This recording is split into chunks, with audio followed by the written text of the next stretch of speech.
要不要出口杯？比赛有谁？很多厉害的呢。我们来自不同地方，拥有不同身体。在地球上，我们说同一种语言。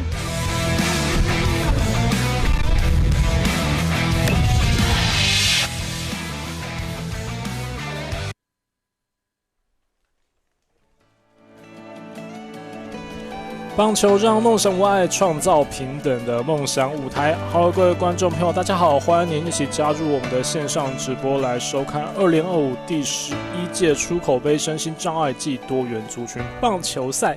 现在要来看到的就是我们多元组的季军赛哦，要由我们的身障黑队、身障蓝队来出赛哦。那我们这场比赛相当开心，是邀请到我们洛乙战斗机棒球队的成员，同时也是棒球专栏作家陈志强来担任球评，还有我林志以及全体辛苦的转播团队来为大家服务。球评你好，大家好，季如好，各位观众朋友大家好，我是洛乙队的陈志强。对，这是志强哥相当不容易。其实前面比赛如果有 follow 到前面比赛的观众朋友，应该有注意到，刚刚还有上场登板投球。今天场中记了3.2局，就是没有功劳也有苦劳这样子。对，那现在也是继续来为我们大家担任转播的工作。那当然，现在还是要特别讲下我们第11届出口杯身心障碍暨多元族群棒球赛。那今天是第2天的赛程哦，那也是历经了昨天的一开始的预赛，加上上午有进行 A、B 两组最后预赛的最后的一场比赛。那现在也是马上就要来进行到最后的季军赛跟冠军赛的部分哦。而且今天的天气非常的热，我刚稍早想说，为了转播来看一下 App 的APP 的体感温度，对，结果体感温度显示34度，我想说好像有点怪怪的。我们在现场的大家都可以感觉出来，应该体感温度应该远远高过。应该37、38都有可能。对，因为确实也是正中午哦，而且但也必须说是一个非常好的天气啦，也幸好至少是天气晴朗的状况之下，能够让比赛来顺利进行。因为毕竟以台湾这几天以前几周的状况来说，会比较怕有稍微雨势，甚至是先前有台风、有外围环流的气候的影响哦。原本是相信大家也是会担心整个天气状况不太 OK 啦。对，很感谢天公作美。对，但可能对球员跟不管是主审、裁判还是工作人员来说，可能做的有点太美了。天气是非常非常的晴朗，那尤其现在时间又接近正中午时分哦，相信对大家来说，尤其不管对哪边的球员来讲，对于体力真的也会是很大的消耗的一个关键。那尤其刚刚也才讲了，志强哥刚刚投了3.2局哦，还是来讲一下，也可以稍微讲一下。我觉得，自己身为洛乙的成员，那刚刚整个比赛参加到，可能目前当然过去也有参加过出口杯，目前整个比赛对于来参加比赛的感受，觉得怎么样呢？感受因为我觉得。出口杯是一个非常特别的杯赛，然后它是一个平台，集结了多元的类型的球队。是。那可能我们大部分的球员们打球也都有其他打球经验，但在这边的打球经验遇到的对手们或者是大家的关注度都是非常的备受瞩目，然后对手的交流也是平常不太容易遇得到的，就是会让大家更珍惜这个难得的片刻。例如刚预赛最后一场就是陆空女棒嘛，对战神黑队，那大部分的大家可能就在这种场合，可能1年真的就只有这一次的交手机会。是，那讲到战神黑队来看一下，先攻的战神黑队的先发打序哦，第一棒卢明仪，再来第二棒是前场比赛有敲出全垒打的杨孙兴。继续下来，陈志伦、许修贤、许耀俊、吴建伟、朱广林、张凯翔以及郭成祥。刚刚的全垒打真的是又高又远啊！对，再看到先手的身障棒鞋战神蓝队，先发投手谢世彦搭配捕手詹明宏以及一垒手蔡衍生，二垒手张敦礼，三垒手黄德元，游击手陈登宏，外手从左至右分别是何孟勋、黄忠信以及最后正手右外野的吴克谦。所以战神黑队是2连战。对。但真的是上一场比赛，这个那发全垒打真是让人印象深刻哦。那时候我就在三垒侧那边的观众席看，然后就看往左外野的，是就整个挺震撼的。对，那现在画面上来看到是战神蓝队背号13号，也是这场比赛的先发投手谢世彦。谢世彦好像也是他们的主力先发王牌之一。是。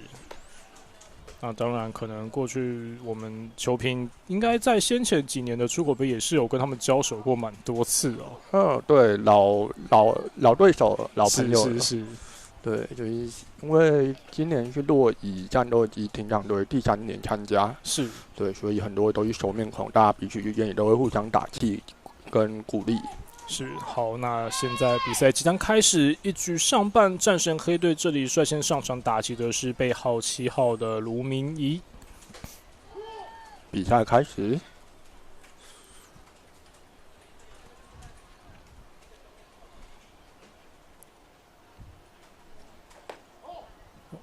哇，这边投出好球没有捡，对，主手没有捡，感觉其实位置投的还不错。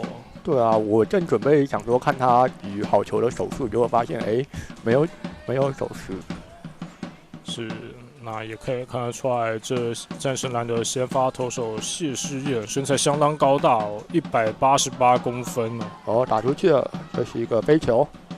对，最后是由中卫手顺利成功接杀，1人出局。而且因为阳光蛮强烈的，我发现这几天的比赛戴墨镜的选手蛮多的。是，就是毕竟如果没有戴墨镜的话，飞球或者是内野冲天炮都蛮容易被吃掉的。是，那接下来上场打击的是战神黑队背号63号杨孙兴。哇，就是前场比赛有敲出一发2分打点全垒打的选手哦。而且除了那个全垒打之外，几次打击的那个 power 都非常的强劲哦，让人印象相当深刻。真的就是会让投手很有压力跟压迫感。是。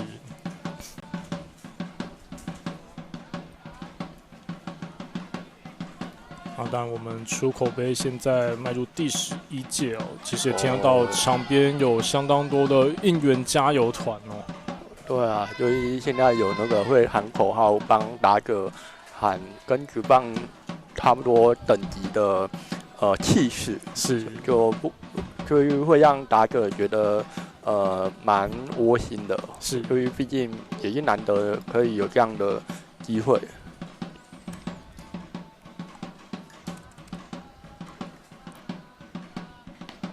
哇，这边硬是捞起来，哇哦！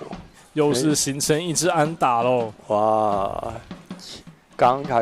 前一场比赛才帮那个战神黑争取的点，现在又当第一个上垒的打者。对，战神黑这里也是敲出本场比赛第1支安打，背号63号的杨孙兴。哇，这几场看下来，不管打击的技巧跟打击全身的力量哦，都是非常的不错。这里做了个牵制。牵制的。虽然说出口杯的规则就不能到垒，但是还是可以离垒，所以有时候会有牵制的暗号或者是牵制的战术。是。外角好球。哇，这球主审捡了起来，有好球。打击的是背号27号的陈志伦。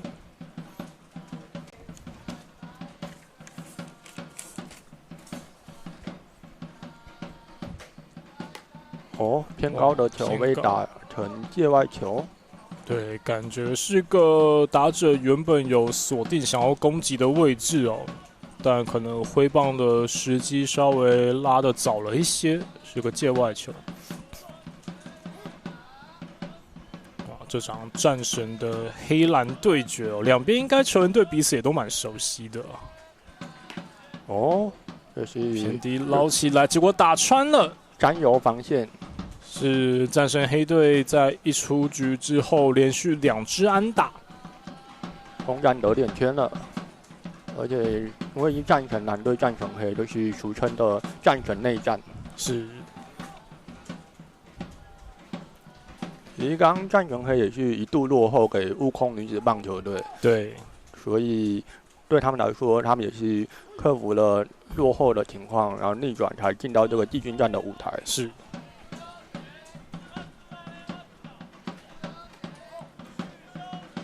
继续打击，轮到背号00号的许修贤，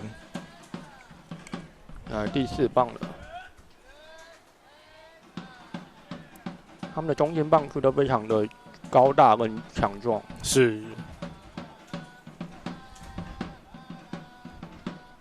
所以我觉得这有点可能会颠覆社会大众对升降球队的印象，就是可能觉得升降来有可能比较弱不禁风的一些刻板印象。但是我参加了出口杯之后，发现战神队很多都是真的超大只的，对，这个身材非常的魁梧哦。对，真的是非常非常的，在打击区上或者是在场上守备的时候，都会让人觉得很佩服跟印象深刻。对。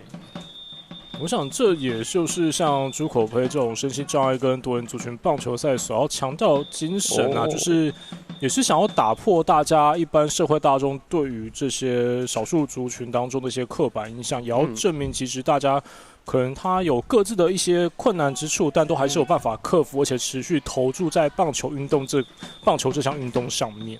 没错，有可能会有一些盲点或者是那个刻板印象，就可以借由这些机会被打破的。好，现在看到这球打向中间方向，哇，非常深远，中外野欧巴的长打，哇，回传回来，是一个2垒安打，是这边帮助战神黑队率先抢下分数。他们在一人出局之后，连续敲出了3支安打，在这场比赛先取得点。再来看这一球啊，非常的强劲。打到中外野手跟左外野手中间的空档，是背号0号的许修贤哦，刚刚这棒相当的强劲。再来打击，轮到许耀俊，是单手挥击的球员，这球切到打高了，来看有什么的机会，哇！结果在左外野手面前提前落地，这下又要掉分了。回传，而且还持续积极的抢垒。从2垒的跑者回来得分，这是一个2分打点安打。对，哇！战神黑队在一局上半连续4支安打，因为他们延续了前一场比赛的气势，就完全的在一局上就先发制人。是，所以他们的手感还维持得住，而且非常的有延续下来。那继续打击，轮到背号17号的吴建维，在前一场团队对上桃园悟空女子棒球队的比赛也有后援登板来投球哦。哇哦，真的是对体育来说非常佩服，连2战的。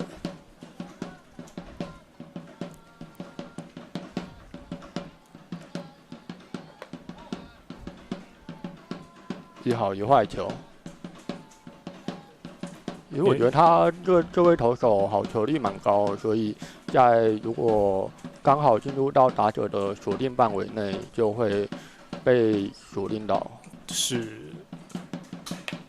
哇，这球又打中了右半边方向落地，看来又会是一支长打哦。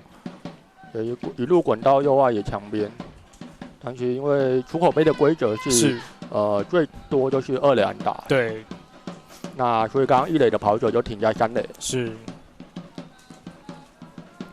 当然，由于是身心障碍这些多元族群的棒球赛，其实出口杯也是有制定了所谓的友善规则哦。没错。让除了这个在场内最多就是2垒安打之外，其实前面又有提到一些像是投手爆头之后，只要捕手有碰到球，垒上就不能进垒。没错，因为有些捕手比较不方便快速的移动，所以这样去是一个比较让大家都可以平等去竞技的一个前提。对，那也包括像现在看到打击的朱广林，他是会有代跑的选手帮他代跑的这个选项哦。对，就是移动方面需要那个一些调整。是，但是他的打击也非常的不错。对，这球落地之后来看有没有机会抓呢？哎呀，回传本垒来不及。对，因为刚刚是2垒的人，所以必须要 take 的动作，比较不去强迫封杀状态。是。所以刚刚是一个游击小飞球。对，好，再看一下这个重播，就是切到之后，在游击手面前落地，再多顿了一下再来传啊。对，确实并没有办法 take 到哦。我觉得出口杯的软球就是跟一般大家打的习惯的棒球也是不太一样，所以在面对弹跳球或者是飞球的飞行距离的预测。都要慢慢的习惯。是，另外刚刚这个战神篮的投手谢世彦，不知道各位观众朋友有没有注意到，他有向主审示意哦，要比挑战但抱歉，我们这个并没有这个规则哦。对，我们没有重播挑战的这个服务，对，没有这个制度啊。那继续打击轮到张凯翔。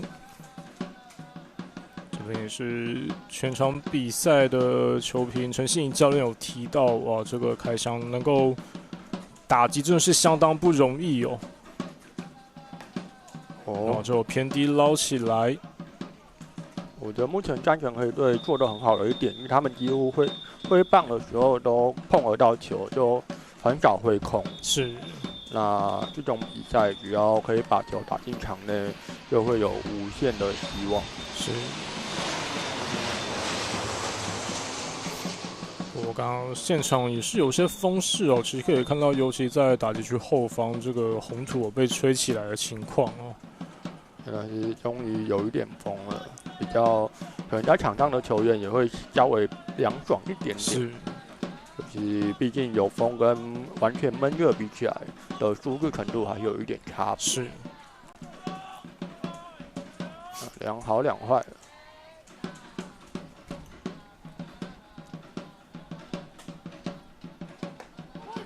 哇，这边好球进垒，是谢世彦是标出了一记3振，2人出局，蛮关键的一个出局数，不仅是他的第1次3振，也是第2个出局数。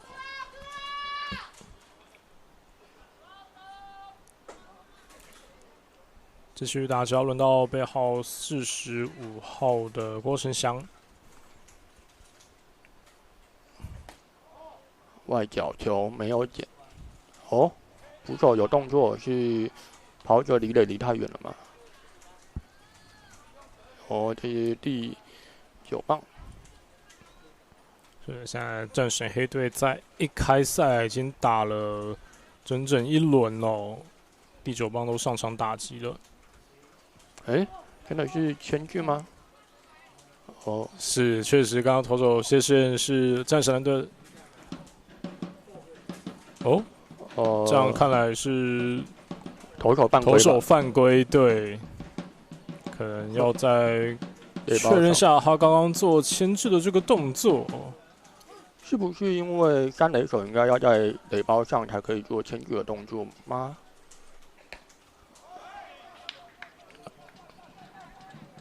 对，这边是有被抓一个违规的情况不过刚刚同一时间，其实打者已经将球给击出哦。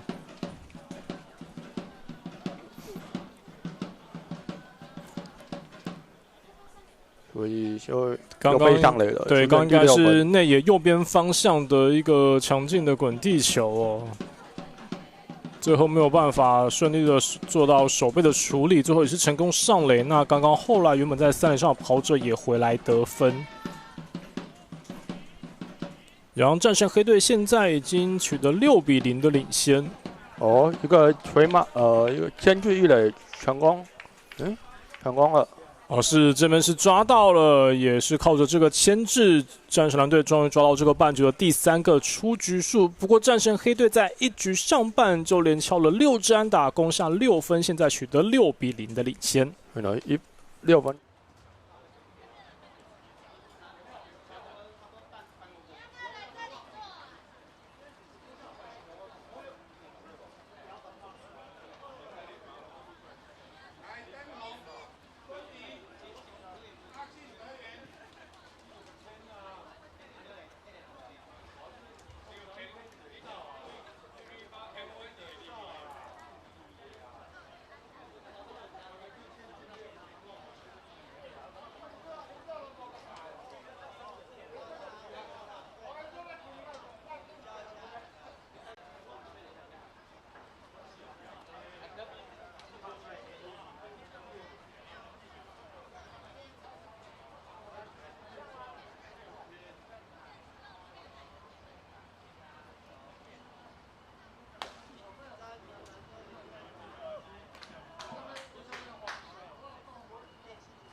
欢迎回来，继续来收看第11届出口杯身心障碍暨多元族群棒球赛整个多元组的季军赛。先来看到一局下半要进攻的身障棒协战神蓝队，第1棒陈登宏，再来第2棒张敦礼，第3棒黄忠信，第4棒黄德元，第5棒谢世燕，第6棒詹明宏。继续下来是吴克谦、何孟勋以及蔡衍生。至于守备的身障棒协战神黑队的先发守备位置，投手是连续2场都先发出赛的朱广林，搭配的捕手是杨孙兴，一垒手许修贤，二垒手张凯翔，三手卢明仪，游击手吴建维，三位外手从左至右分别是徐耀俊、陈志伦以及郭成祥。背号42号战神黑队的先发投手朱广林，等于是连续2场比赛都先发登板哦。虽然说上一场对战桃园悟空女子棒球队在中间是有换下场，但他那时候也是还持续来镇守3垒哦。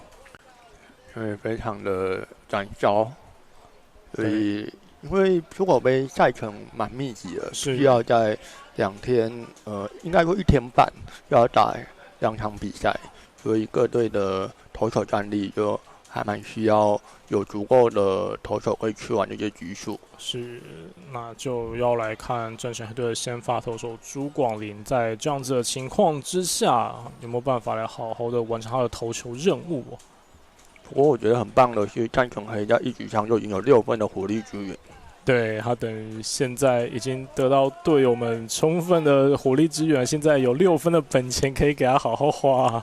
没错。那当然，以战神黑的角度是希望1分都不要花到了。没错，就是能都稳稳的守下来。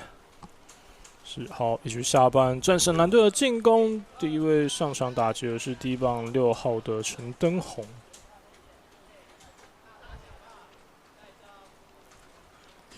第一球一样是一个坏球，跟1局上战神蓝的投手第一球都是坏球一样。是。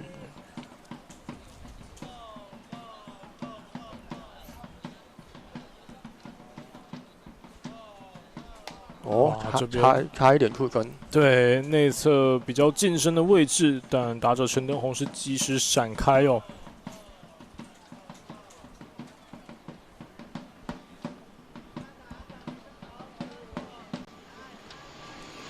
外角偏低，但打者还是持续积极的做进攻，但是挥棒落空。球速来到1好2坏。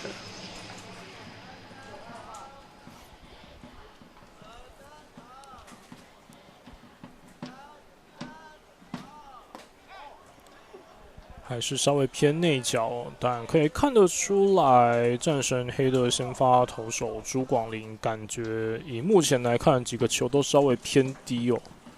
就是跟好球带有一些落差。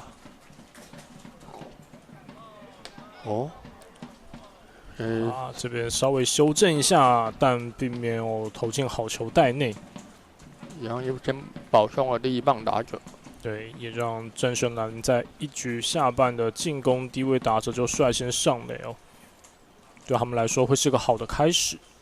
没错，朱广林现在要面对他的体力条，不知道还剩下多少一个情况下去努力的把球丢进去。是。哦。这局战神蓝第二位上场打击的是背号98号的张敦礼，那这边是可以看到他是有选手替他代跑的。没错。好球进垒，然后捕手牵制。哇，这边战神黑的守备也是很积极哦。背号63号的捕手杨孙兴，从刚的传球也看得出来，他确实整个手臂的力量是相当的强劲。没错，这个第二颗好球，他刚接捕之后马上动作就起身传一垒，代表他除了配球以外，都有在注意跑者的离垒距离。是，两好一坏。哦，哇，相当精准，连续塞了3颗好球进来。朱广林在现在标出一记3振，也是这场比赛他个人的第1 KO， 一人出局。朱广林真的回稳的速度很快，我觉得打棒球比赛都是偶尔会到一些乱流，那如何在乱流之中尽快找回稳定性，就是一个很关键的。是。第3棒。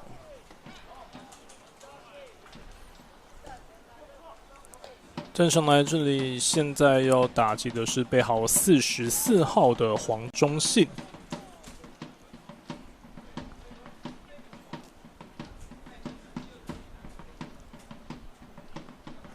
哦，一个飞球就打高了右边方向来看有没有守备的机会，结果提前落地，而且第一时间并没有办法确实的来做转传的动作，所以是让战神蓝现在成功攻占1、2垒。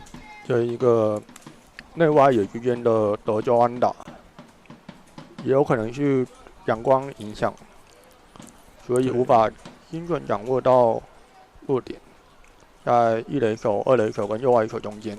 对，以位置来说，感觉可能刚让2垒手处理会稍微比较近一点，但他第一时间刚刚张凯翔是没有办法第一时间掌握到球的落点。没错。接下来轮到第4棒的战神蓝中间棒次，对，是背号19号的黄德元。一人出局，1、2垒有跑者的机会。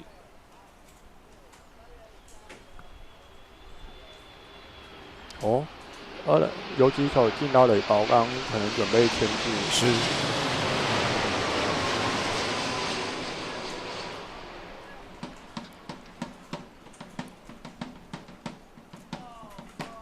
这球打击出去，来看下落点，游击上方的飞球，这边游击手顺利掌握下来。哦，第2个出局数出现了，对，2人出局。刚战神黑的游击手吴建伟顺利的接杀。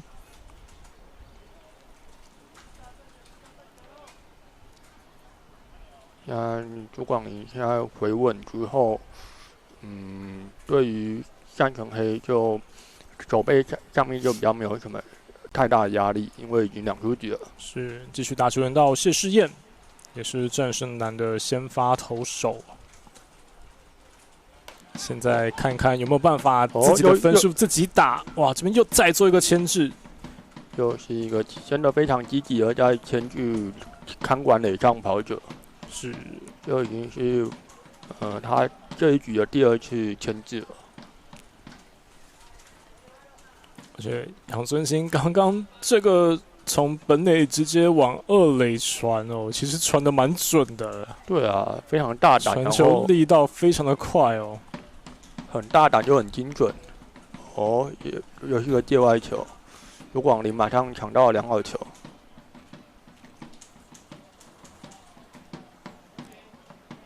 如果可以自己分数自己打的话，就是出口杯的一个佳话。是。战胜南北号13号的谢世彦，有得点圈的打点机会。哦，这个坏球很自然的放掉了。对，不过刚刚朱广林感觉对这颗是蛮有信心的哦，投完感觉是有想要走下场的感觉。哦，没错，有时候会有一些不尽人意的情形。2好1坏。哦，还是偏低捞起来，不过已经擦棒线，是个界外球。这一球如果没有挥的话，应该会被判好球，所以打者非常的努力要破坏掉它。是。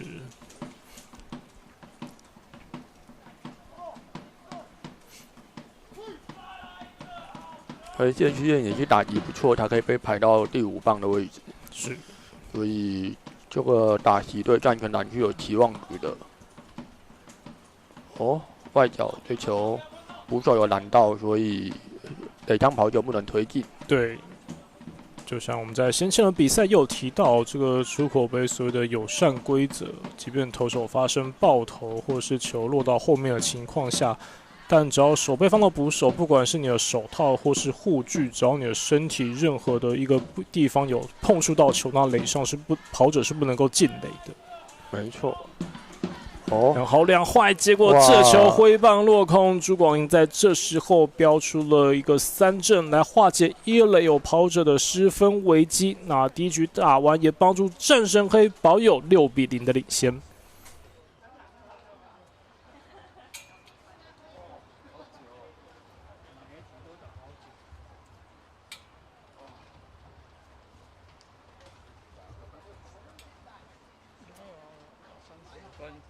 没有20分呐，20开始打的。哦，半小时，慢慢打，打到2小时，最多2小时。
开始了。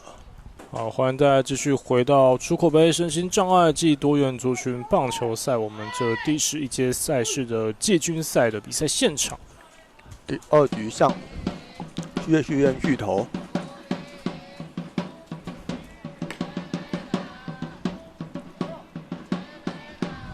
这里战神黑打击要重新轮回到第1棒背号7号的卢明仪。战神黑真的是攻势非常的激烈，第1局上就打了1轮，第2局是去积极攻击。这球打进场内来看3垒方向，弹跳之后传向1垒，哇！但最后是判 safe，时间上这样会形成一支内野安打哦。非常的积极在挥棒，刚前2球都出棒，然后打成3垒，顺利的上垒。再看一下，因为确实是软式棒球的关系啊，其实有时候这个弹跳会是比较慢的。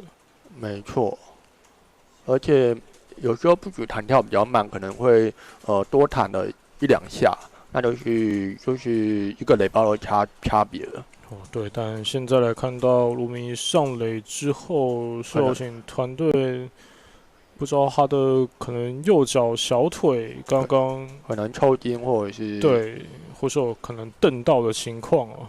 要检查，跟稍微在旁边评估一下能不能跑垒，然后留在场上，看起来没什么大碍。是，当然以这个比赛，我觉得第一前提也是希望每位球员都可以顺利的健康完赛，这是最重要的哦。对，就只要平安健康，然后不要中暑，不要抽筋。对，这个周末赛事比完，真的后续大家可能都还是有各自的工作、有各自的生活要去努力啊。没错，这个在享受这个棒球运动的同时，还是要小心注意自身的健康哦。对啊，所以我觉得杯赛有防护员在旁边待命，就是让大家更没有后顾之忧。是，因为我在2022的出口杯，我也是有在投手丘上投到抽筋，然后就被队友背下场。是，对，真的是要小心。哦，马上量好球。对，现在就是要面对战神黑队的强棒杨孙兴哦，是立刻取得球数上的领先。刚刚那一颗其实蛮危险的，但杨孙兴是放掉。哦，反而偏高的球出棒了。对，在内野上方3垒手就定位置，成功将球接进手套。哇，3垒手连续2球都守备机会，就去抓到了。黄德元刚刚是顺利的接杀，也抓到这个半局的第1个出局数。谢人的控球真的蛮不错，都是在好球带边缘哦，可以让那个战神黑很积极出棒。对，就是现在背号27号陈志伦，哇，刚刚那球挥得很猛哦，他想要来个大支的。没错，很企图心非常的有积极，很强烈，但是选球都还是。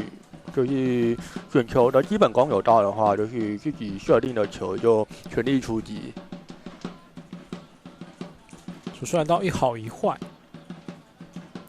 ，1好2坏了。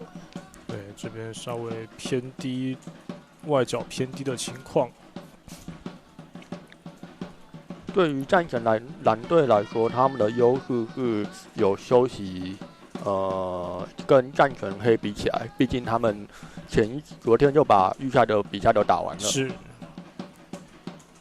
不过这个有好有坏，有时候有些人会觉得比赛结束就要接下一场比较有手感，然后但是休息天数也是蛮重要的。是。就是没有标准答案。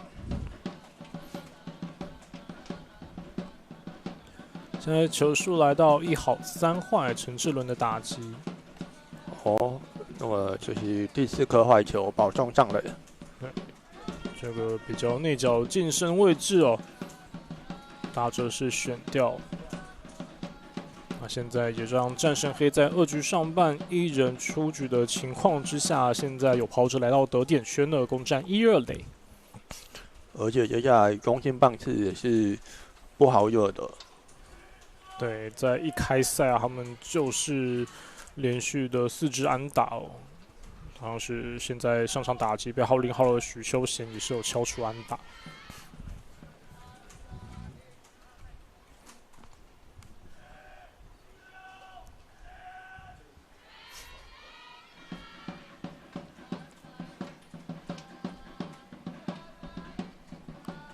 许修贤的打击1、2垒有跑者。哦，也最近开始有点偏差比较大一点点。是，这球也是比较近身啊，但打者是向后闪开。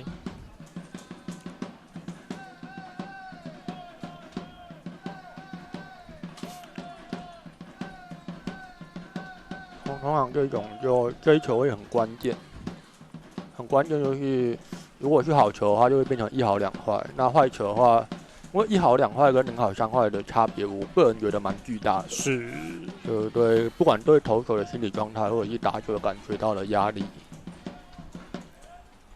对，但刚刚那颗还是外角偏低哦。现在球数上是打者绝对的领先。哦，挥棒了。对，选择积极做进攻。感觉不太想被保送，所以就在0好3坏的时候，即便是坏球，还是做一个挥棒的动作。对。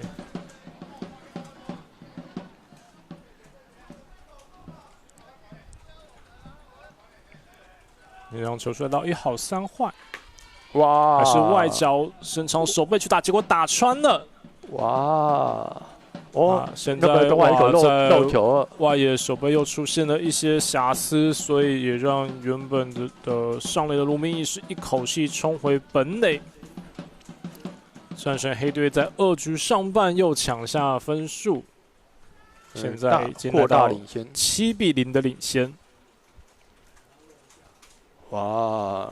这外野手没有挡住，蛮可惜的。是。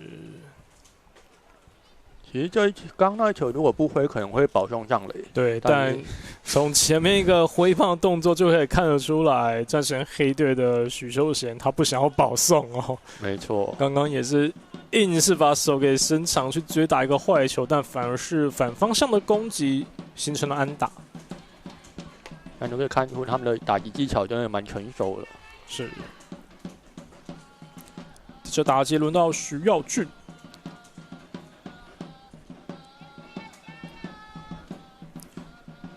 是相当不容易哦，相信大家看画面其实可以看得出来，他基本上就是做单手挥棒，但在不管是前一轮跟前面的比赛又敲出安打，哇，一个触身球，这时候是遭到了触身球，要形成保送上垒。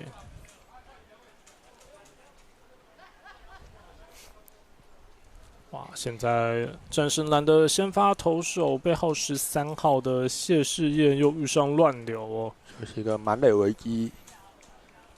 2局上半1人出局，战神黑又是满垒的大好得分机会。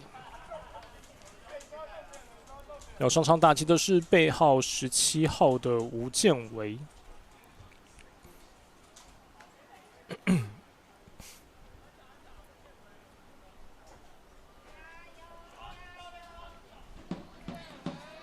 哇！现在这样满垒第一球很重要哦。哦，结果内角球，哎，一个牵制吗？哎，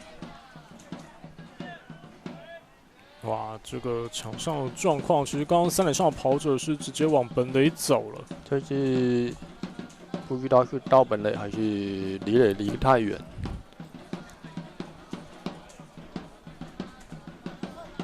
这边有要来看一下主审这边的判决哦。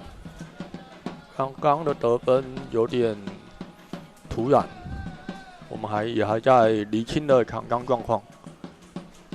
裁判要开会吗？是，现在主审是要召集1垒审跟3垒审，稍微要来厘清刚刚发生的情况哦。但目前计分板上这个分数是还没记上去，来透过这个角度来稍微看一下。哦，看起来是跑者离垒离过远，然后捕手要牵制3垒，然后就趁乱跑回来了。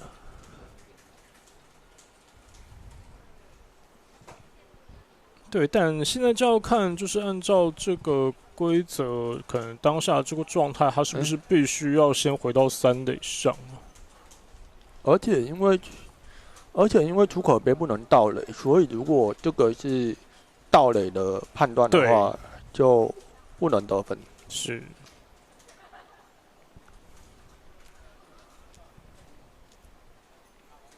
可能是要判断有没有盗垒意图之类的嘛。但如果是以一般的棒球规则来讲，刚刚那样子的情况会是算成盗垒哦。那就是再以出口杯的规则来判定的话，这边可能要来看主审要怎么来去做这次的判决跟解释。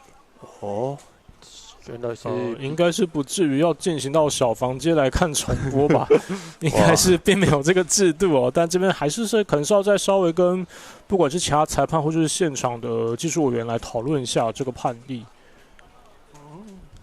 因为确实在李磊过远的情况之下，战神男这边是想要做出牵制，结果在垒间的跑者最后发现这个球传出去之后，是直接往本垒来做强垒哦。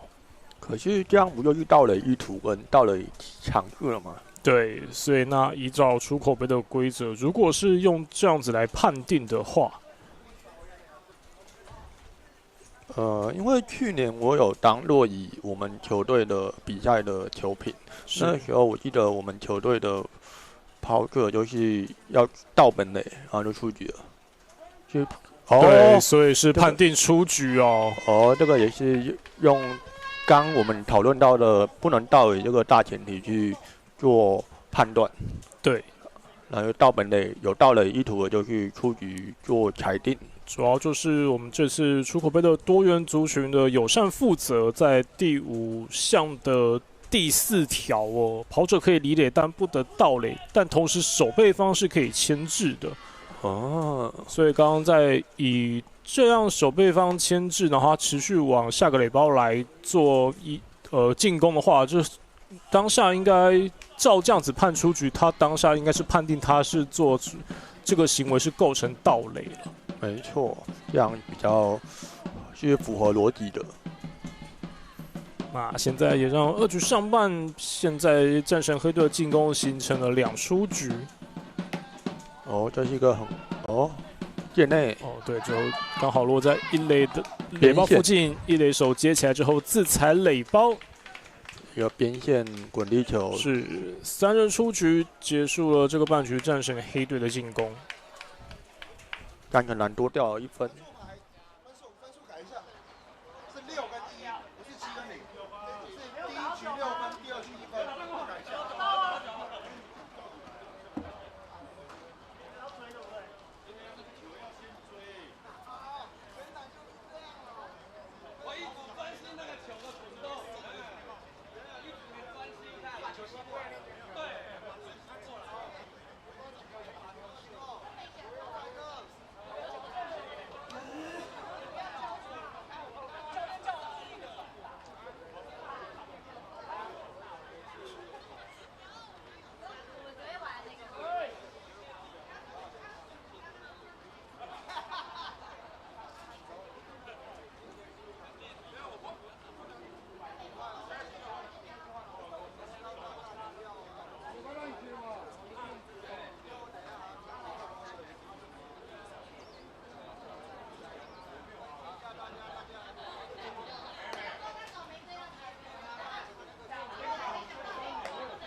好，欢迎回来！这场第11届出口杯身心障碍暨多元族群棒球赛，我们多元组的季军战由战神黑跟战神蓝的战神内战哦。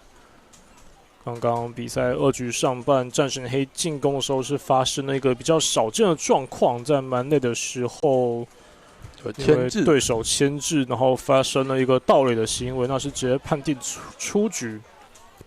不过战神黑在2局上还是再多添加1分，现在来到7比0的领先。哇，这边来看到守备的机会，朱广林相当奋勇的扑倒在地，感觉来不及了。对他来说会是个比较有难度的守备机会啦。没错，在移动上面比较吃力，是，而且滚地球滚得也比较慢，所以它反应时间需要更大的弹性。那有挡到球，但是来不及传出去，变成是让战神蓝这个半局低位上场的86号的詹明宏敲出，变形成安打上垒哦。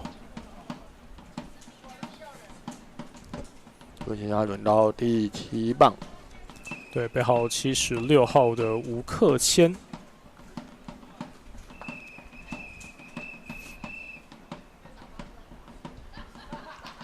朱广林又牵制了，他今天真的非常积极的牵，一局下是捕手很积极牵制，现在换投手也开始做牵制了。可以看得出来，战神黑在守备的时候是非常注意垒上跑者的动作。偏低捞起来，结果打穿了，打穿3右方向哇！而且这边外野手一开始的站位稍微位置偏差多了一些。一路滚到了左外野墙边，是一支规则2垒安打。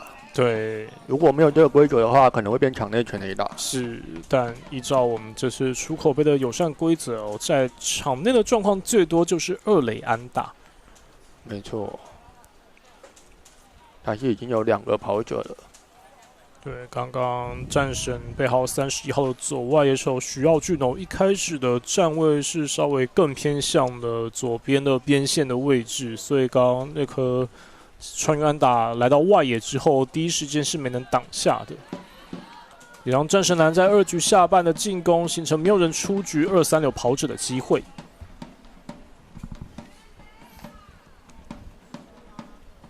继续打击，轮到背号第55号的何梦勋。战神蓝1局下也有攻势，可是留下了残垒。那2局下马上又发动攻势。对，现在就来看战神黑的先发投手朱广林，又是几乎一样的10分危机，没有办法像前一个半局投球一样来顺利化解。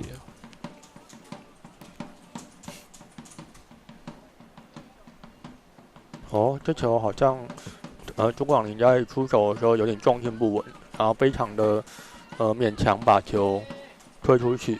对，会不会是刚刚投球的时候很明显这个节奏不太对哦，整个动作后续下半身是完全动作开掉了。会不会跟他前面那一球守备的时候有稍微倒下有关系呢？对，这可能队上或者是教练团是防护团队要稍微注意一下身体的状况哦。真的，尤其连续打2场，真的对黑队来说是一个考验。不过我相信战神黑队应该也有牛棚投手可以备用跟可以做准备的。是，球数来到2好2坏。就一个缠斗，一个界外球。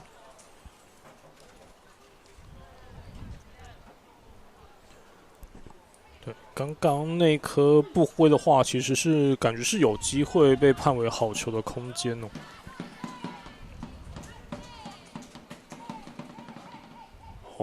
有过半吗？内角低这边要来看一下3垒审。看起来是没有过半，所以3垒审裁定是现在变满球数。透过侧面的角度来看，哇，确实及时刹住了，收的相当的漂亮。球数来到2好3坏。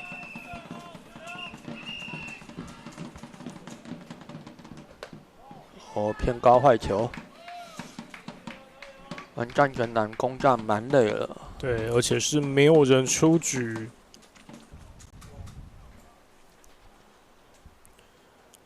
现在战神黑的先发投手朱广林，2局下半面临了没有人出局满垒的危机。战神蓝这里打击轮到背号40号的蔡衍生。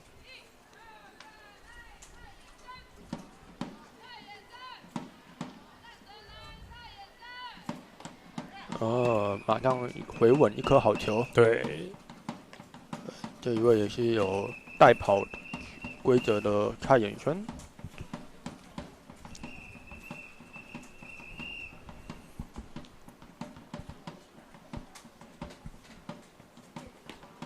哇，偏低捞起来，但是形成右半边方向的界外球。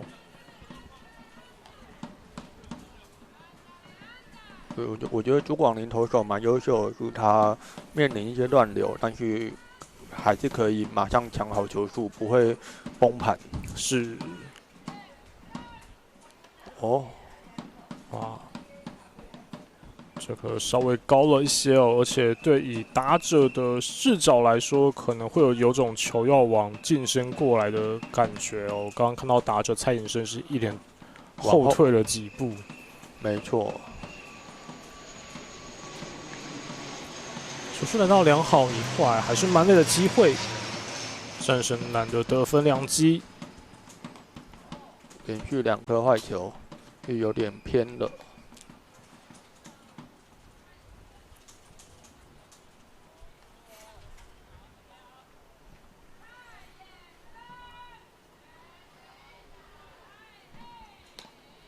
哦，打进场内中间方向，哇，这个手背来对朱广元来说要处理是比较困难一些。对，这也是虽然是投手前弹跳球，但是真的对朱广林来说也非常绝对。对，这边也让战神蓝靠着这个内野安打，现在这场比赛也抢下分数了，追回1分，得分破蛋了。但朱广林其实投的不差，因为他没有让队友打很好。也是有点运气了，是。现在轮到第1棒了，是打击重新运动到战神蓝的第2轮的第1棒陈登宏。哇，这球挥得很猛烈哦！哇，想要来个长打的意图非常的明显呐、然后68号的陈登宏，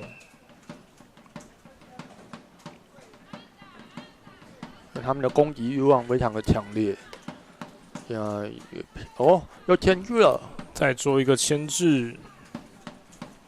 哦，战神黑的捕手杨孙兴，真的是非常频繁的牵制，时常都注意垒上跑者的动向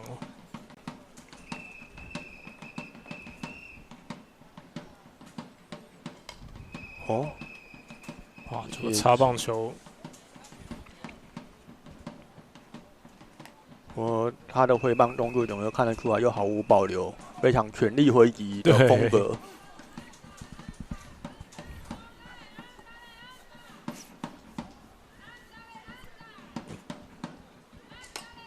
哦，哇，偏高打出去，外野方向，结果左外野是落在界内，这是一支安打。哇，这是1分打点还是2分打点呢？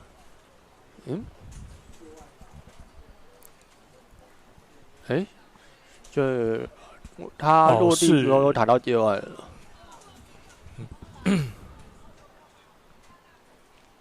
所以刚刚这一球其实是判定为界外球。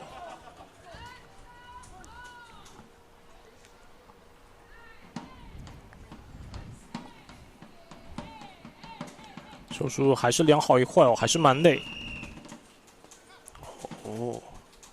内角偏低，这边再选掉。刚刚球稍比较可惜了，其实一开始的落点还不错。对啊，所以看能不能是危机还是转机呢？哦，又打进场内了。对，再捞起来，结果哇，球又是成功落地。哇，但那个来得及封杀本垒。对，因为这个。内野小飞球哦，在一开始的垒上跑者可能也是先进行回垒哦。没错，因为如果没有保守一点，先停在垒包上，如果被接杀之就是直接双杀守备了。对，所以战神黑也暂时先挡下这一分。裁判都开始讨论东西了，讨论完了吗？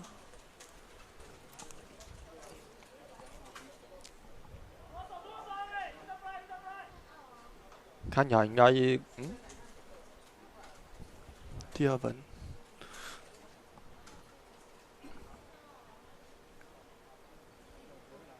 是，或许是刚刚上垒的时候，在垒上跑者有重叠的情况发生吗？出现第2分了，但是现在好像还是在讨论跟确认一些规则上的情况。对，因为刚刚打击，原本战神的第一棒陈登宏，现在原本上到1垒哦，但后来感觉是判他出局是算在他身上。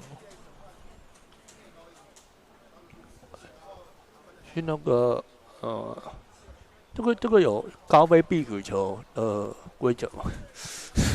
对，但当下要看当时的主审有没有先做出这个判决。且以高飞必死的情况下，那这个分数是可以算回来的。对。不过现在这边战神男是先启用代打，然后第2分就没了，所以现在又回到7-1，然后垒刚刚现在是2垒3垒有人，朱广林好球。来打的是李瑞恩，现在正常打击的是背号50号的李瑞恩。一好一坏。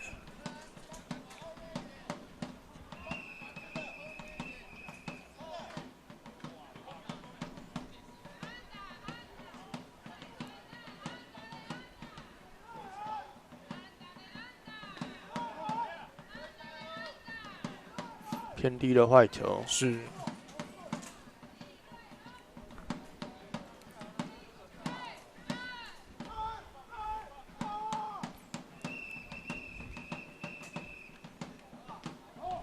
又是一个外角坏球。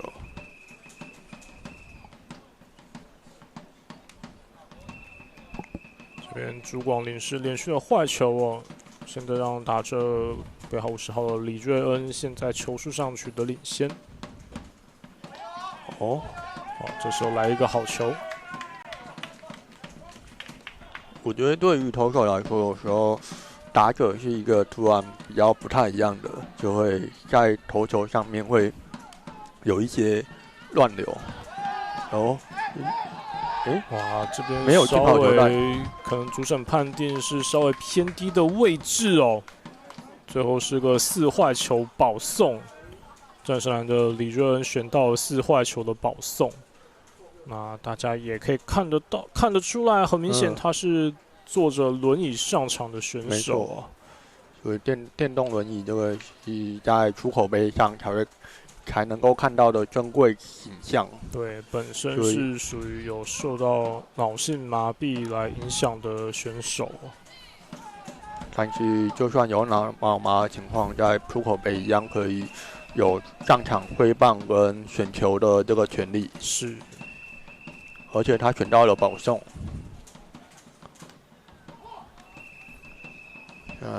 满垒2出局，第一颗先抢到了好球数。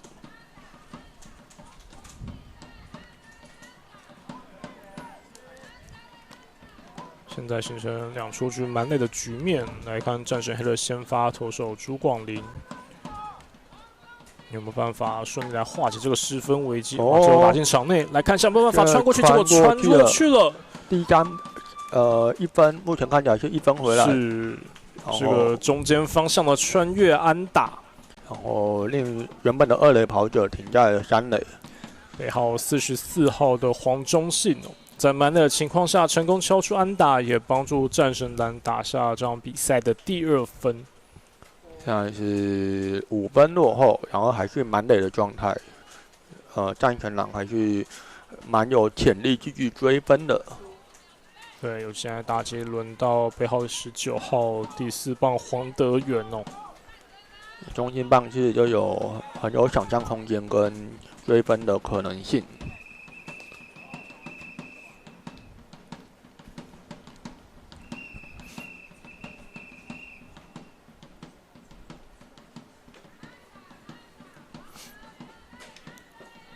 第一球是个坏球，哦，连续2颗坏球。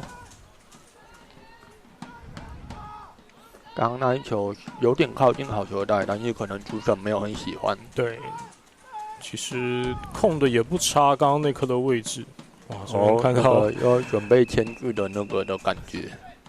哦，那个差近身球。对，稍微内角了一些，哇，那现在朱广林变成没有再投坏球的空间了，尤其现在是蛮累的状况，现在球数上是打者绝对的领先优势，没有好球，3颗坏球。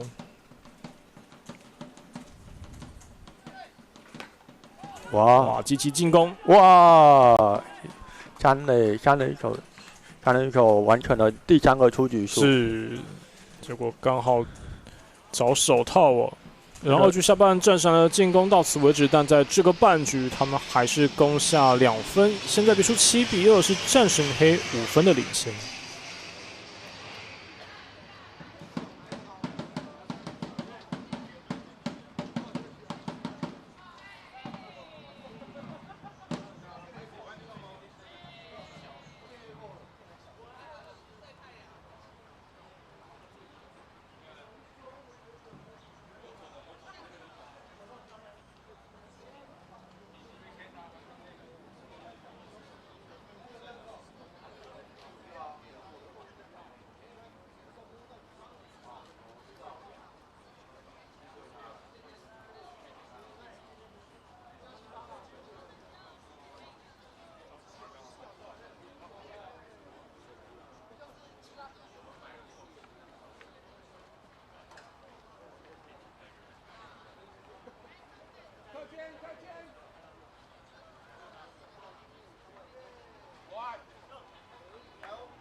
50下42上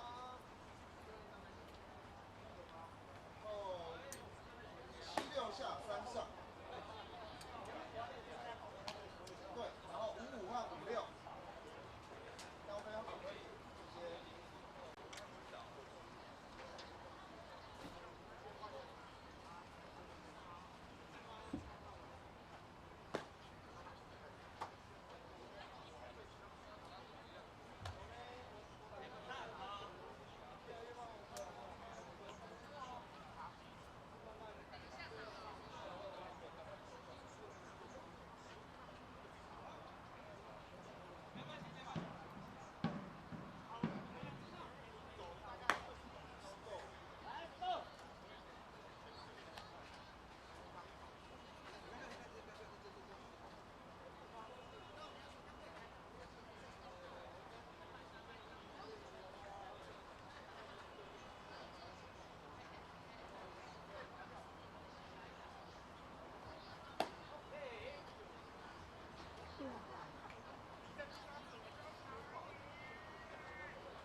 好，欢迎回来第11届出口杯身心障碍暨多元族群棒球赛，我们多元组的季军赛啊。今年赛事其实比较特别的是，出口杯在场边也是有应援加油团队哦。更新互专的加油团是。那现在比赛到3局上半，战神黑的进攻。第一位上场打击的是先发投手朱广林。在前个半局投的稍微比较辛苦一些，但还是尽量将伤害降到最低哦。最后只掉了2分，5分的领先。然后谢志燕也是继续续投他的第3局。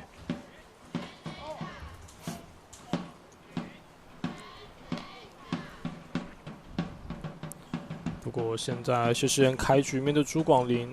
2位先发投手的对决，谢世燕球数上现在是处于落后，有好球2个坏球。哦，一个好球，就扫进来二垒方向，哇！但弹了一下，没有能够确实的接住哦。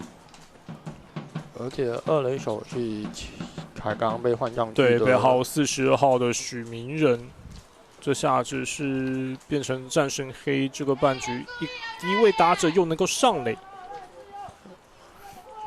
他有掌握住，但是弹跳可能弹跳没算好。是。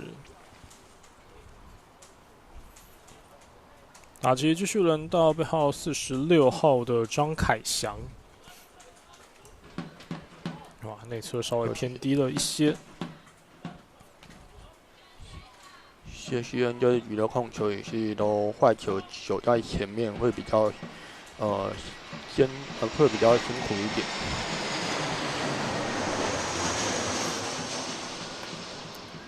哦，这球是成功让张凯翔挥空。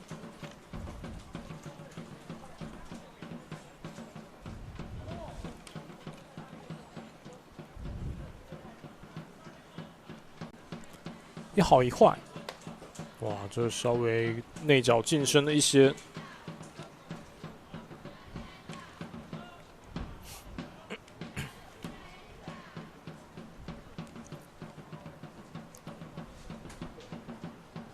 3局上半没有人出局，一垒有跑者。哦，又是再度挥棒落空。对，看得出来，张凯翔也是很积极的想要做进攻哦。但这边都被谢师宴的球路给吊到。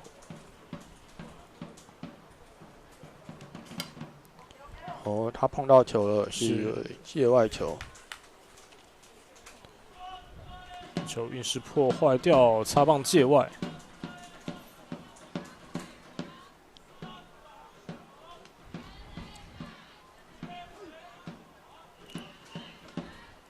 2好2坏，一垒上有跑者。稍微外侧这一张还想挥棒落空，是遭到了3振。谢希恩这一局的第一个出局数，然后刚好是轮到后段棒次，所以对于战权蓝的谢希恩来说需要相对稳稳抓下来，否则就会陷入一些麻烦。对，现在一人出局，打击轮到背号45号的郭成祥。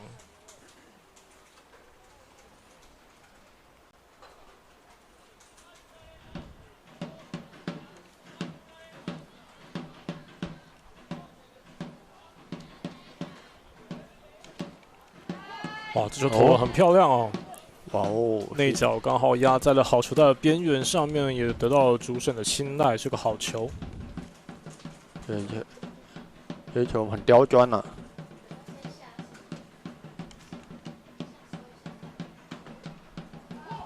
又是很刁钻的第2颗好球。是。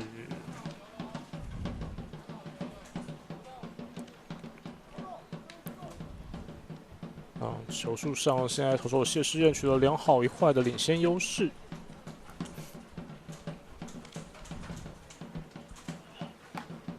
哦，打到球，游击飞球，游击方向的飞球是成功接近手套，2人出局。啊，战权蓝的那是许定杰的接杀吗？是。哇哦，这球蛮关键的。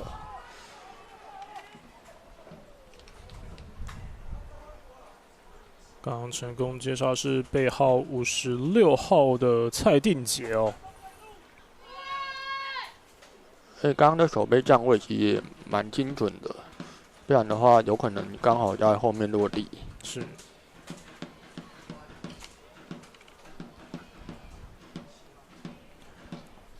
继续战神黑的进攻，打击又轮回到了第一棒背号7号的卢明仪。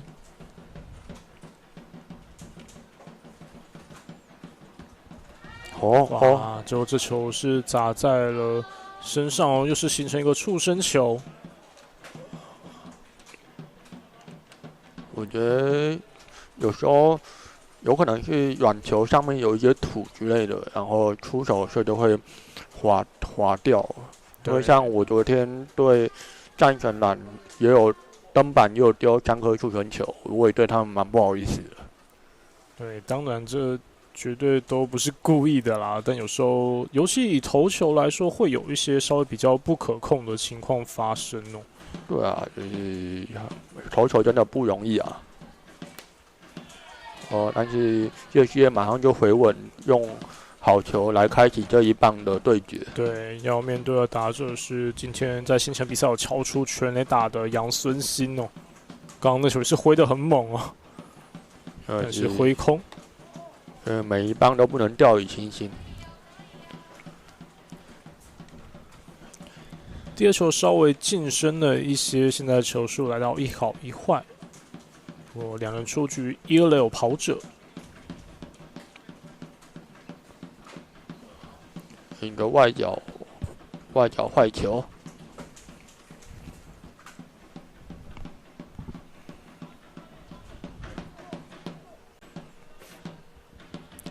球数来到1好2坏。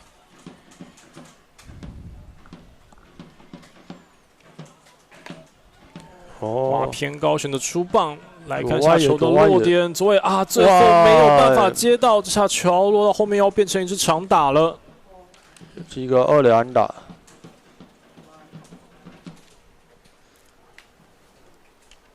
杨孙兴在得点球跑者的情况之下，又帮助球队建功。再来看一下这个打击，有追加的分数，这球其实也蛮可惜的，有掌握落点差一点点，站位有机会接是，但可能第一时间也有可能是受到阳光的影响。我刚刚外野手处理的时候，第一时间感觉站位并没有到非常的确定的位置。没错。让战神黑又添加分数，现在比数来到8比2，领先6分，而且持续有分数进账的机会。打击轮到第3棒的陈志伦，现在是2、3垒有跑者，2人出局。而且我发现战神蓝的外野布阵整个非常的很极端，靠左外野。是。现在0好2坏。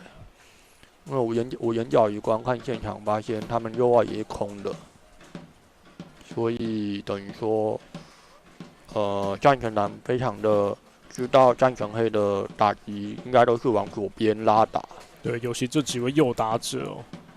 所以现在右外野空的，但是，这是他们的战术。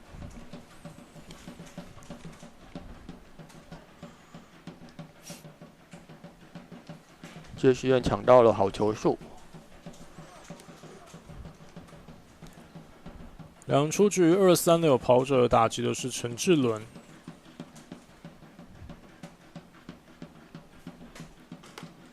哇，这球偏高，硬是扛了出去，但是是界外。非常远，可惜是界外。对，也确实看得出来，战神这几位强打者哦，都是属于真的是强力拉打型的球员，真的 power 非常的充足。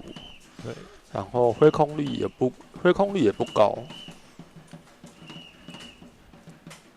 哇，又是2好2坏之后一个往身上 K 到的触身球。对，战神来的先发投手背号13号的谢世彦，在这个情况下又投出一个触身球保送。不过刚刚原本1垒垒包就是空着的了，所以现在保送是形成满垒。第一时间并没有再掉分数，但现在后续就要想办法来好好对付战神黑的第4棒许修贤哦。哇，现在战神蓝的外野手又后退了好几步。对，他在前次打击也是有敲出长打。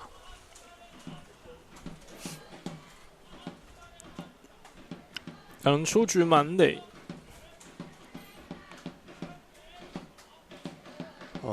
哎呀，提前落地，捕手看起来好像没有挡到。刚刚这个提前落地的爆头，捕手是没有碰触到球的，所以按照规则，垒上的跑者是可以进垒的。那这个爆头又帮助战神黑来添加分数，现在来到9比2的领先。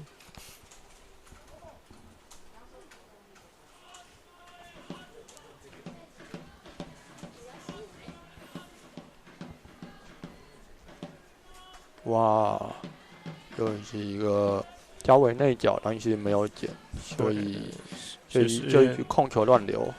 现在会投的稍微比较辛苦一些哦。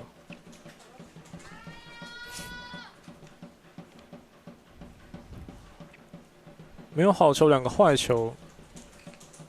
哇，占坏球了。对，不过在前一轮，许修贤是不太想被保送哦，有发生一些追打坏球的情况，但现在3局上半。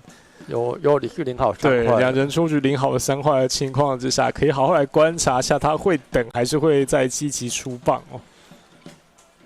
哇，积极出棒了！哇，结果这球又是打向中间中右外野方向，又是非常深远的长打，这下只要1棒清垒了，2分回来，现在比数来到11-2。哇，这个打击的 power 真的相当的强哦！那一球超级深远，外野手虽然一开始又往后了，但是还是追不到。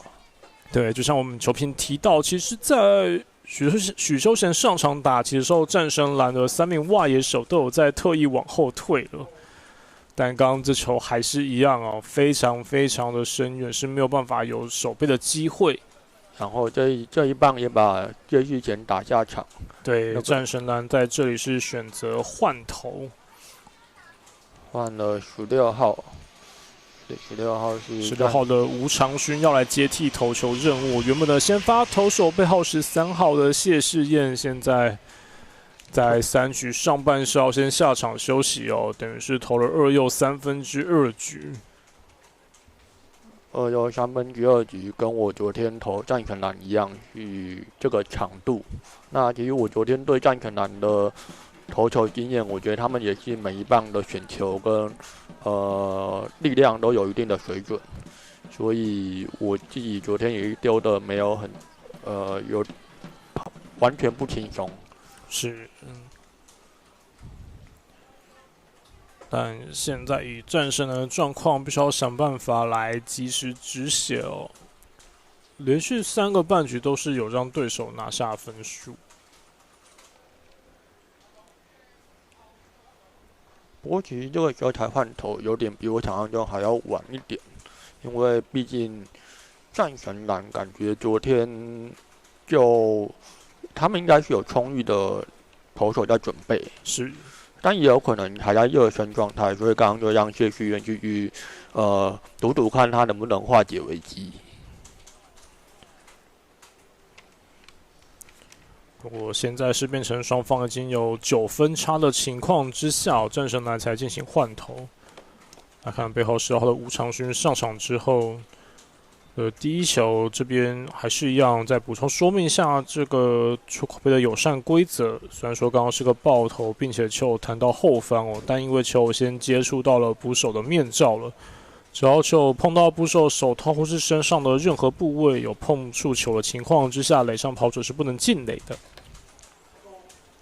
哇，这球拉打出去，来看左边方向，被最后是左外手成功接杀，3人出局。结束了战神黑在3局上半的攻势，但这个半局还是一口气攻下了4分，现在来到11-2 9分的领先。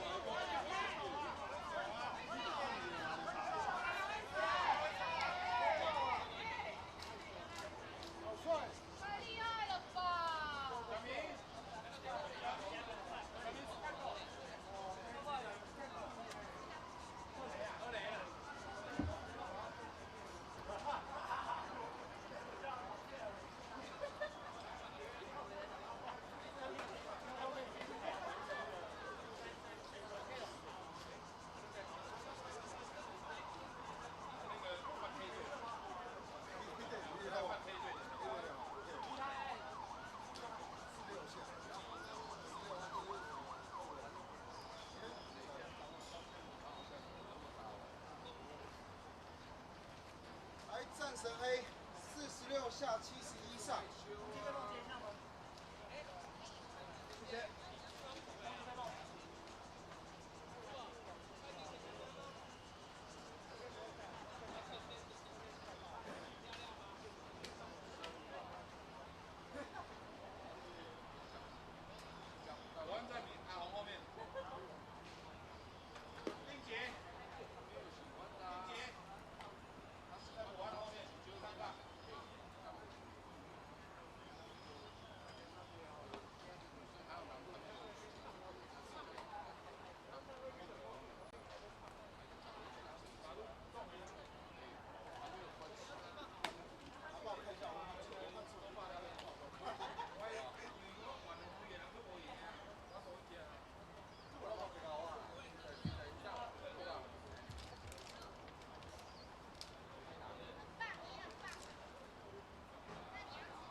好，继续回到第11届出口杯身心障碍暨多元族群棒球赛这个多元竞赛组的季军赛的现场。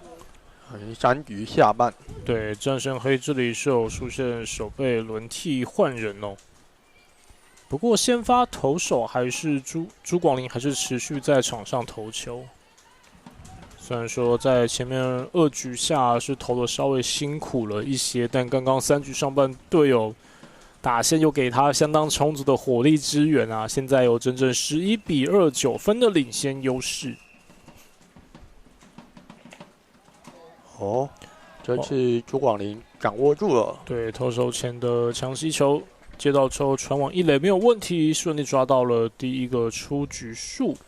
没错，因为这一球直接一个弹跳就进手套，那个朱广林并不需要移动，那所以就非常轻松有把握的抓到第一个出局。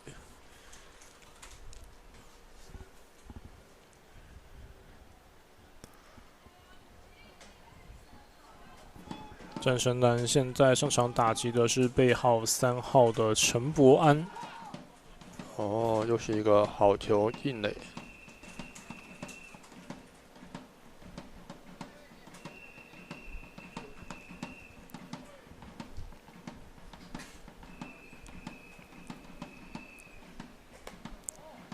第二球稍微外角了一些哦，球数来到1好1坏。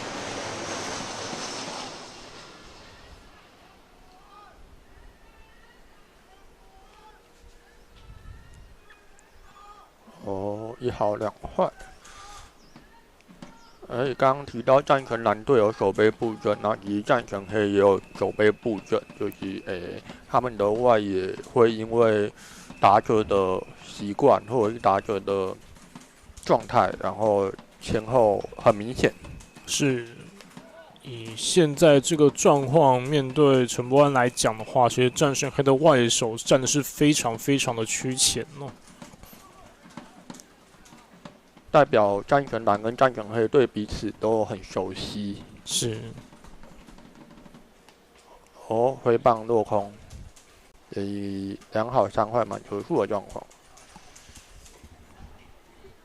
因为如果要做守备布阵的话，基本上对对方打者的习惯都需要有一定程度的了解。是。哦，满球数这里打到之后是打进场内，还在场内当中哦。比赛进行的情况之下，哇，这边相当奋力的扑向一垒的垒包，但最后还是判了出局。这球非常有拼劲啊，他扑垒的方式。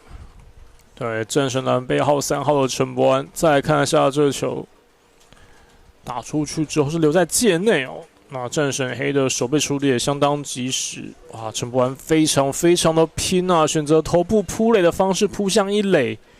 这球蛮接近的。对，但相当可惜，最后还是遭到了刺杀，没有办法拼出内野安打，也让3局下半战神的进攻来到了2出局，继续打局到背号56号的蔡定杰。现在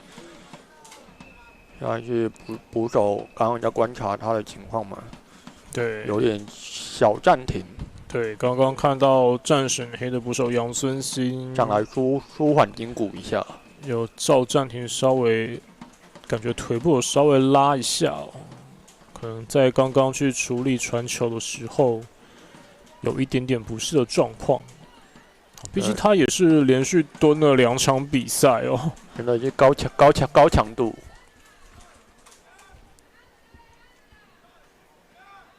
哇！差点触身球，是一个内角球被选掉。那现在在打击的蔡定杰选手，我昨天也有跟他投打对决到，是，然后我是投出了保送，然后拿下球打进场内，来看一下苏明掌握到之后一个弹跳，一个慢抖很顺畅的抓到出局数。对，3人出局结束了3局下半战神蓝的进攻。现在3局打完，战神黑还是11-2，保持9分的领先优势。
继续回到第11届出口杯身心障碍暨多元族群棒球赛这场季军赛的比赛现场，由战神蓝跟战神黑的战神内战。现在比赛要进行到第4局上半哦。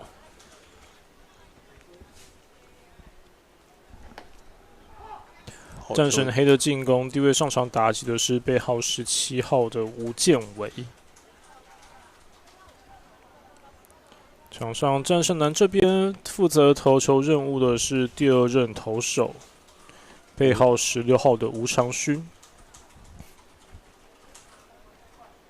而且战神蓝在大幅落后的情况下，已经把板凳的球员全部都派上场过了。是，对，所以教练们也因为毕竟出口杯就是一个它也是有一定程度的推广跟教育意义，所以希望可以让大家有报名到的都有上场的机会。我觉得也是一个教练在调度的时候会很用心的一个地方。是，对，确实这场比赛战胜蓝整个登录名单，除了先发的9位球员之外，主要是有5位的替补选手啊。那现在基本上也是全数的派上场哦，这样就是大家都有参与感。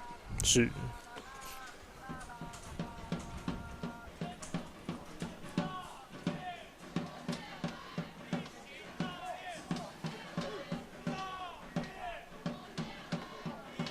哇，真的是有时候坏球蛮明显的。对，另外场边应援，不知道在收看直播的观众朋友有没有办法听到哦？场边是出现了过去中信兄弟的这个应援神曲哦，炸裂的加油声开始出现了哦。哇，来看这个内野高飞球，但没有办法有守备机会。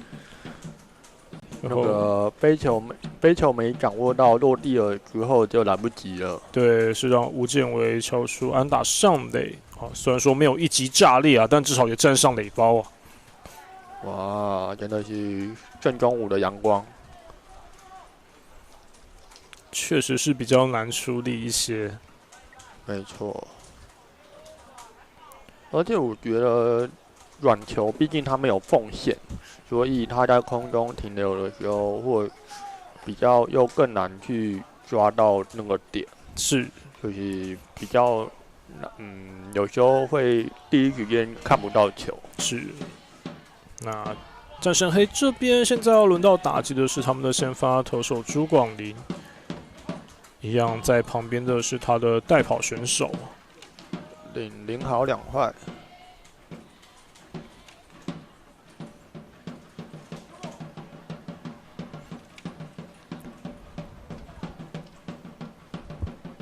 哇，触身球啊！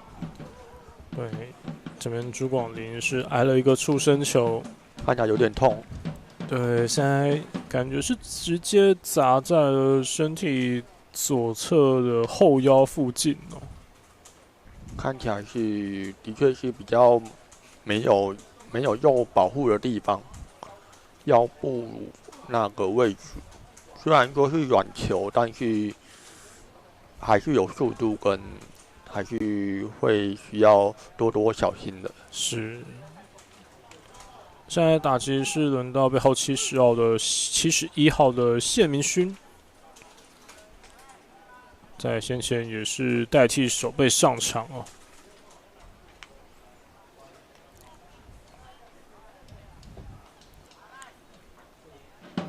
4局上半，战神黑又有没有人出局，一垒有跑者的得分机会。这球积极出棒，哇，打穿内野防线了。有几手没能拦住，是，现在是满垒零出局。然后刚换局的时候，我们有讨论到出口杯的规则，就是提前结束是4局10分。对，那也就是说，假如说战神黑可以取得第12分，那就有机会在4局下提前结束。然后说着第12分好像回来了。是，可能是在刚刚回传球的时候，应该是有直接判定。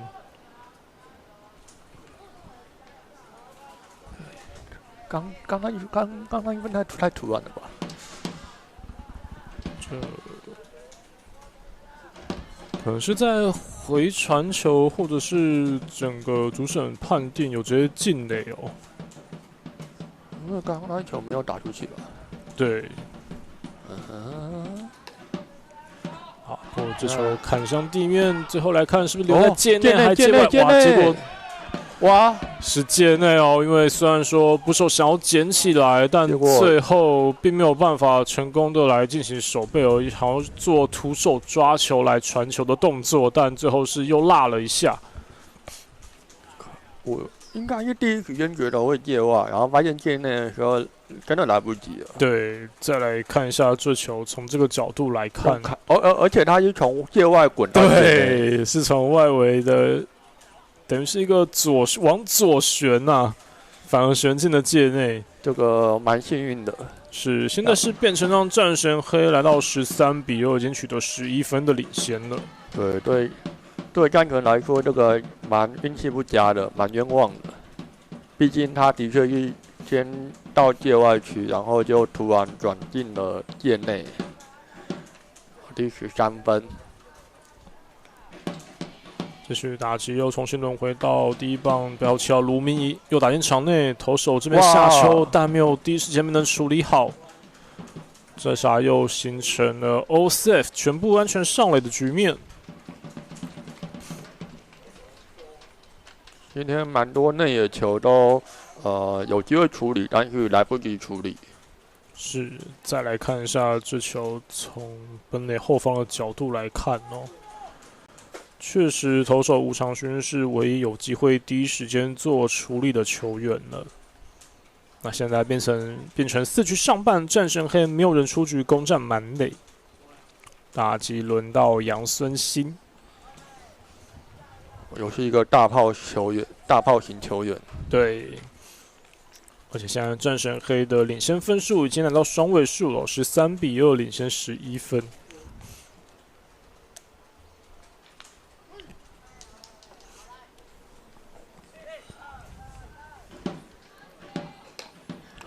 界内积极出棒，又是找上投手。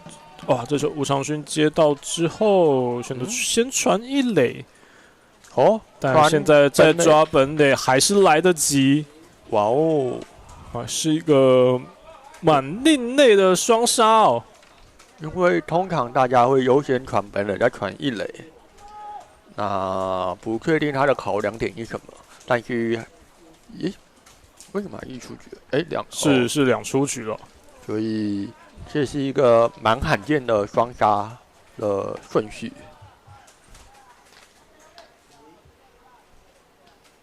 对，尤其其实投手吴长勋第一时间就掌握住球了，感觉就可以顺势先直接传本垒了。当然是选择先传一垒，但至少就结果来讲，还是达到了双杀的成果。我突然想到为什么了，因为应该是因为捕手不方便传球。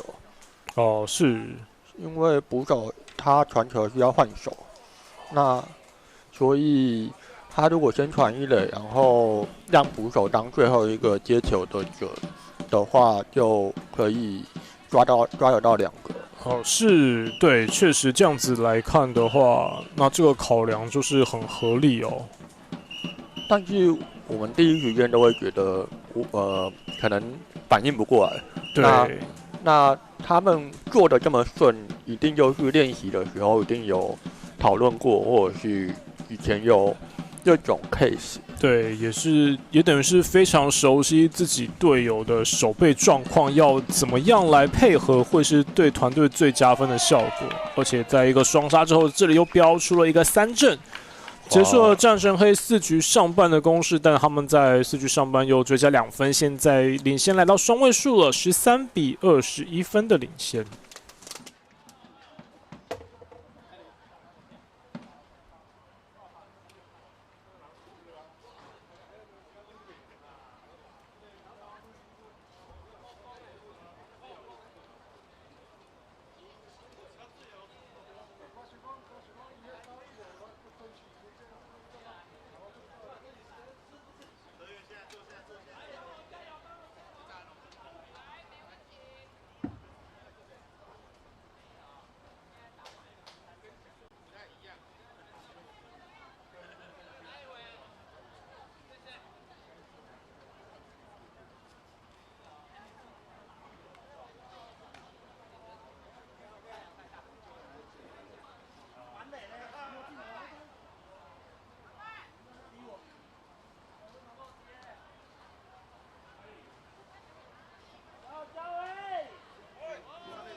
的确，回到第11届出口杯身心障碍暨多元族群棒球赛季军赛的现场，这场由身障棒协战胜黑跟身障棒协战胜蓝的比赛要来到4局下半。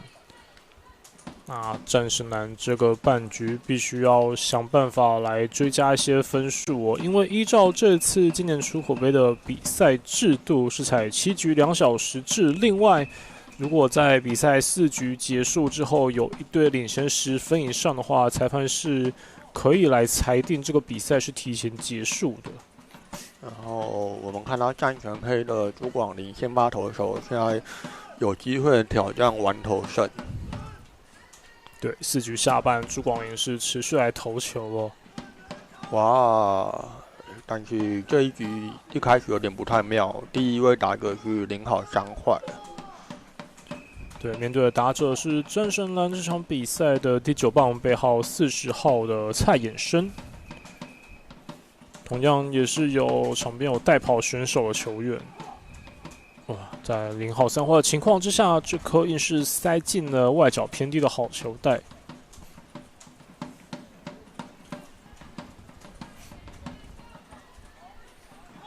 1好3坏。保送了，还是外角低成功选掉战神蓝在4局下半。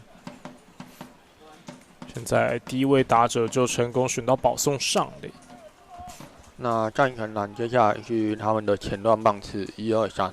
是，虽然有换一些板凳球员上去，但是第一棒还是一样，是我们的先发第一棒。而且是有强打能力的。界内吧，是这球来看是界内哦。刚讲完有长打能力，这边长打就出现了。哇哦！背号68号的陈登宏在4局下半垒上有跑者情况之下，扫出了一支2垒安打。那一样依照规则，最多就是进2个垒包。球如果在场内的话，所以现在原本在 A 垒上的跑者是停留在3垒。变成4局下半，战神蓝的攻势是没有人出局，攻占2、3垒。战神蓝也是攻势蛮稳定的，一直都有人持续上垒。对，只是可惜第1局跟第3局都是有残垒。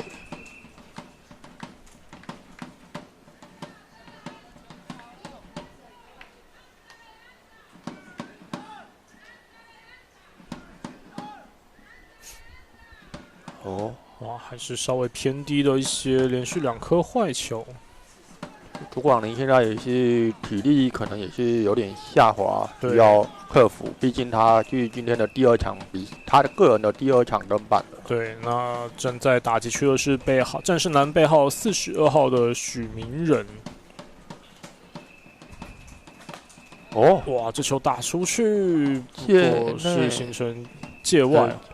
对，拉的稍微多了一些，但刚刚球敲出去的感觉还不错。没错，代表他是可以掌握击球点跟可以把球打到外野的 power。是。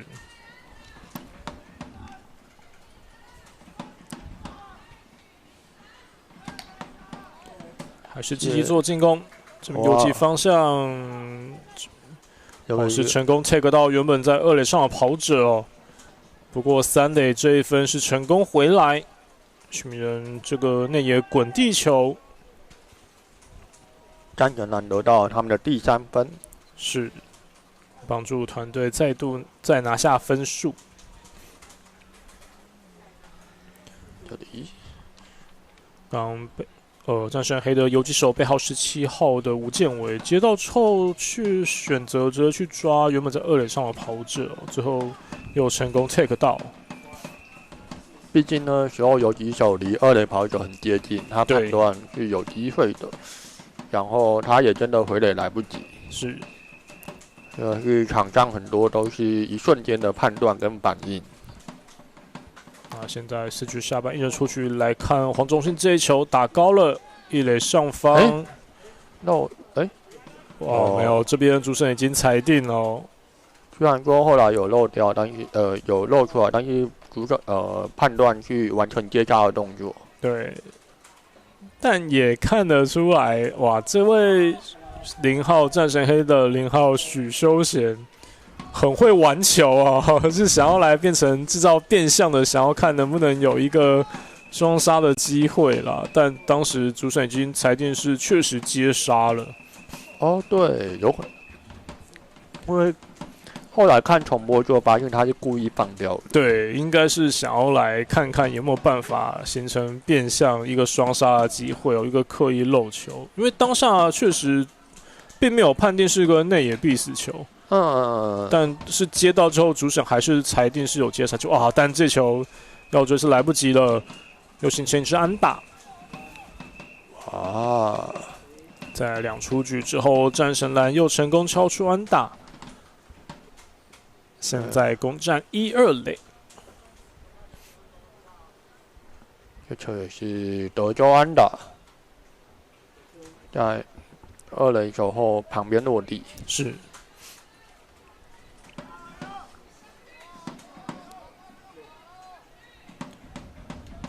现在打击的是战神蓝的第2任投手，背号16号的吴长勋。